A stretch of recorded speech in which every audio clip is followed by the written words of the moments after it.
Sa talino ng mga opisyal ng Pilipinas, bakit hindi masolusyonan ang tindi ng trapiko lalo na sa Metro Manila? Sa ilang mayamang bansa, bakit nagagawang naengganyo ang mamamayan na gumamit ng bisikleta? Ilang halimbawa na lamang sa Japan, bansang China, Netherlands at iba pa. Sa Europa na lamang, bahagi ng mass transport nila sa matagal na panahon ang tren.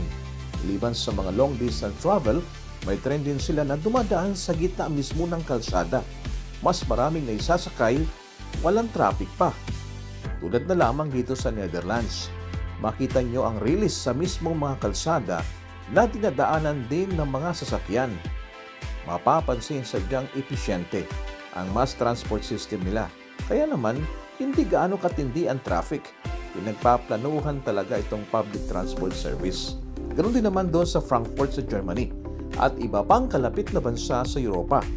Kahit may kalumaan na rin ang ilang tren nila o mga bagon, ang mahalaga ay maayos, ligtas at iwas nakakaritang trapiko. Kailan ito magagawa sa Metro Manila at iba pang lugar sa Pilipinas?